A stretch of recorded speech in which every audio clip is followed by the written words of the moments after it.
Hi everyone, मैं Abhishek Sharma from Proving CS. So in this podcast, we are going to meet with India CSET topper Miss Saloni Kant, who scored 189 out of 200.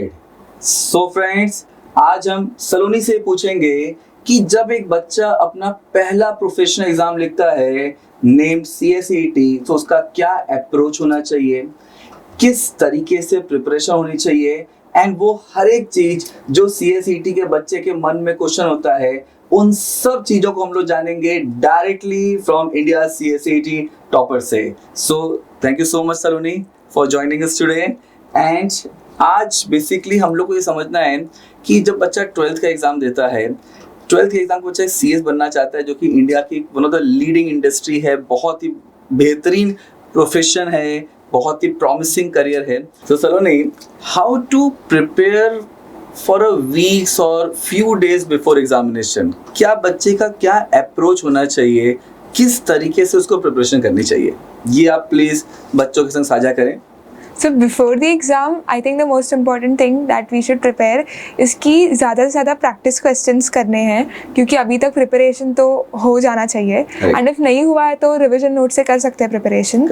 And अगर हो चुका है तो maximum practice questions practice करने चाहिए.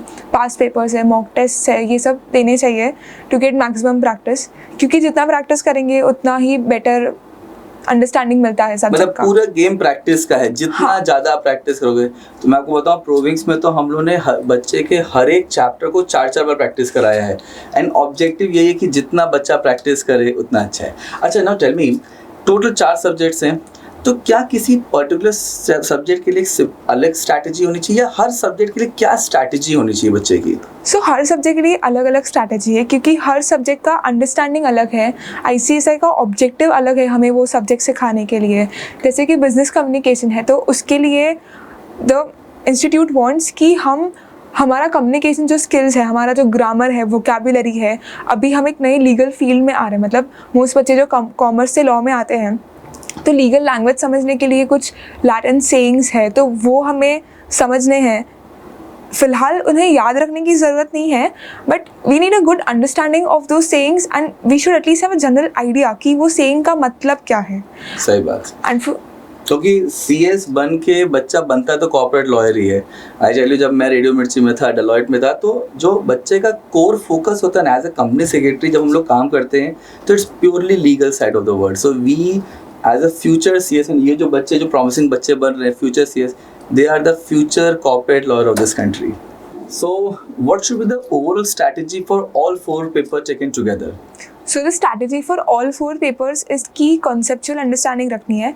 rote learning की ज़रूरत नहीं है, क्योंकि this is an MCQ based exam and rote learning तो इतना पूछते भी नहीं है वो लोग. They focus more on your concepts and more on your outside understanding of the whole subject. Okay. Legal terminology को कुछ याद रखने की ज़रूरत है?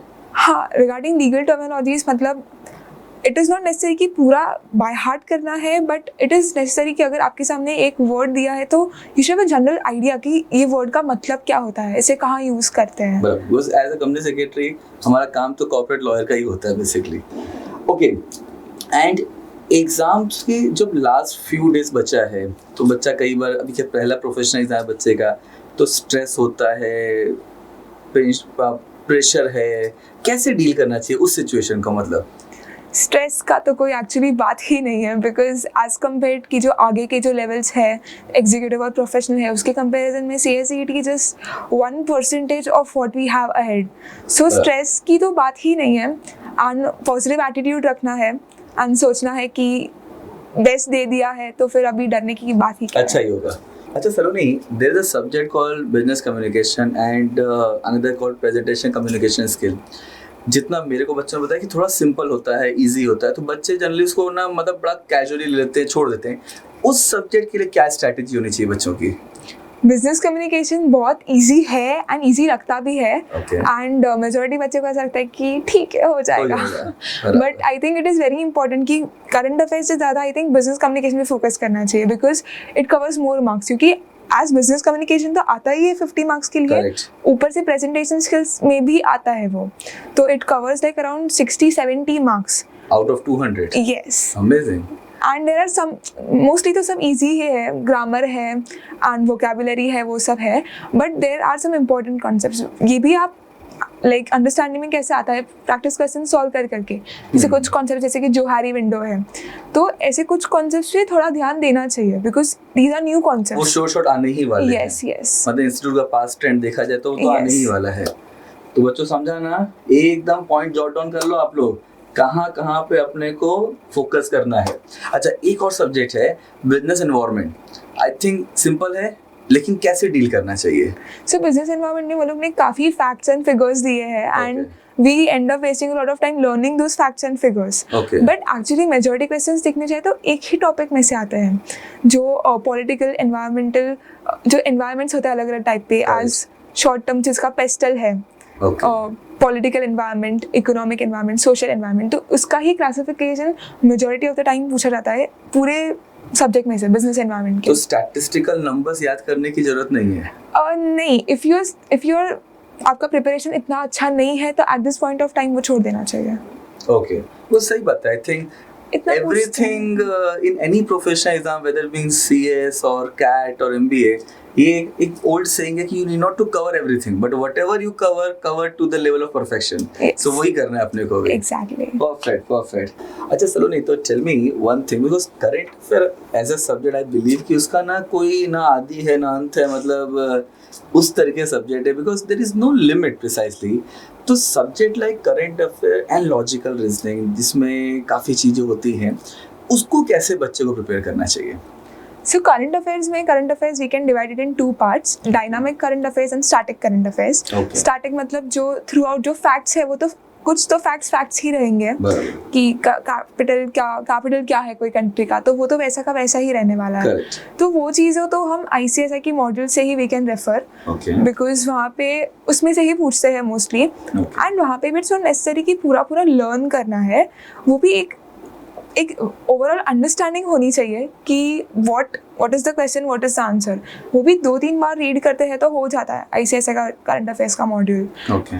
एक बार भी रीडिंग करते हैं तो भी एक जनरल आइडिया तो आ ही जाता है कि this goes with that. And logical reasoning, if we go for logical reasoning तो इट इज़ मोर ऑफ कि कितना आपने प्रैक्टिस किया है, and it is obviously concept based, and there are some, as you practice more questions you understand कि कुछ topics है वो इम्पॉर्टेंट है, जैसे कि क्लॉक है, कैलेंडर है, ब्लड रिलेशंस है, तो ये सब इम्पॉर्टेंट कॉन्सेप्ट्स है, काफ़ी क्वेश्चंस आते हैं इससे। हाँ, एंड इसको ओरली प्रैक्टिस करना बहुत ज़रूरी हो जाता है, because we can't break eye contact with the screen in the exam itself. मतलब अगर आप क्वेश्चन सॉल्व करने के लिए क्लॉक बनाओगे तो आई कांटेक्ट टूटेगा, तो हाँ, you can not look down from the screen. Okay, तो मतलब जितना ज़्यादा आई कांटेक्ट सही रहना चाहिए, सीधा मतलब। यस। तो मतलब बच्चे को ड्राइंग नहीं करनी है, दिमाग में वर्चुअल डायग्राम बनाना है। Good, this is a very important thing. अच्छा, तो एक्स्ट्रा प्रैक्टिस कैसे करने का, मतलब कुछ कहाँ से, मतलब I believe mock paper solving is a very good idea. In fact हमने तो मॉक पेपर में क्या किया प्रोविंस में कि हर मंथ के जो इंस्टीट्यूट मॉक पेपर देता है ना, इंस्टीट्यूट, बच्चों आपको पता है कि नहीं, institute is very active towards all this, मतलब unfortunately majority classes don't see all this thing.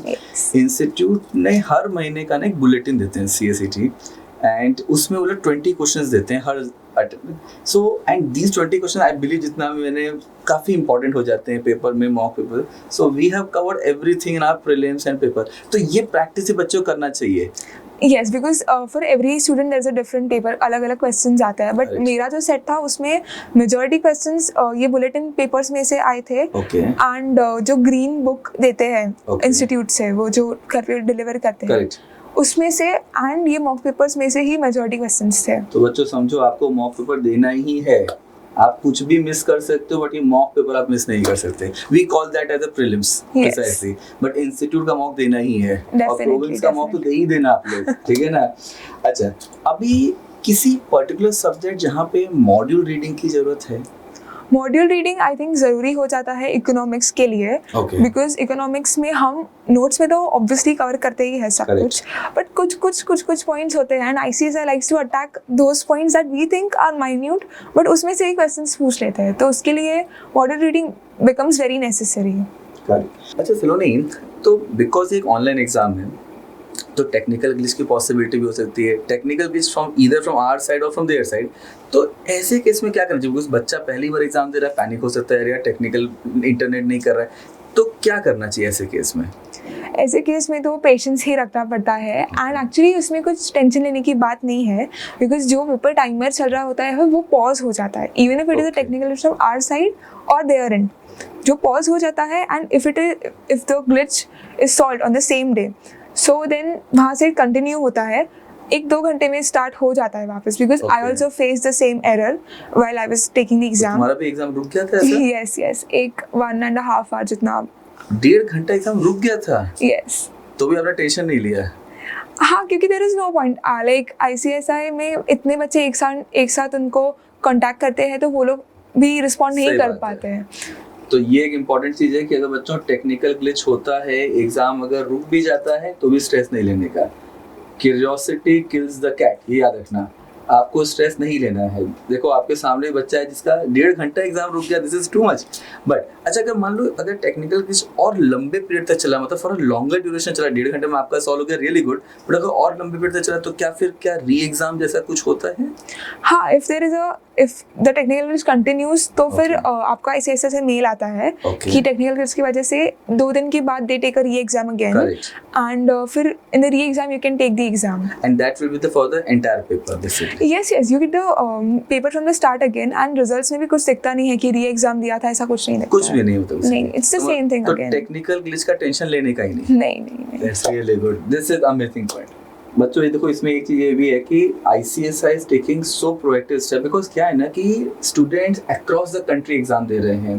There are more than 70,000-80,000 students who appear for every attempt. Now that is very important, that if so many students are giving exam at the same time, there is a possibility कि technical glitch हो. So to understand that thing, and ICSI is very proactive in solving those things. So have patience, don't be panic. ICSI will solve the same. So overall conclude कैसे करना चाहिए, मतलब as a student, though as you said कि difficulty level उतना नहीं है, but वो जो प्रेशर है ना उसको कैसे हैंडल करके कंक्लूड कैसे करना चाहिए, मतलब बी कॉन्फिडेंट बस अब हो गया अपना, ऐसा कंक्लूड कैसे करना चाहिए? ऐसा कंक्लूड मतलब जो 2 महीने 3 महीने हमने पढ़ाई की है तो that is actually more than sufficient to clear CSET। मतलब बिल्कुल स्ट्रेस नहीं लेना? बिल्कुल भी नहीं, स्ट्रेस का बात ही नहीं है। यही है गुरु मंत्र है, खुद ऑल इंडिया CSET टॉपर बोल रही है, स्ट्रेस नहीं लेना है। कोई भी आपको स्ट्रेस देवे, स्ट्रेस नहीं लेना है, बराबर ना? एकदम। Be confident, you have done the amazing thing, believe in yourself and 100% you will clear. कोई स्पेशल मैसेज बच्चों के लिए? स्ट्रेस फ्री रहना है, CSET है, स्ट्रेस आगे जाके लेना है CS एग्जीक्यूटिव में, CS प्रोफेशनल में, बराबर। अभी तो आराम से क्लियर हो ही जाएगा। चलो, very good, thank you so much Saloni, आप आए हमारे बीच और हमें और बच्चों को इतना अच्छा एनलाइटनमेंट किया। Thank you so much and all the very best.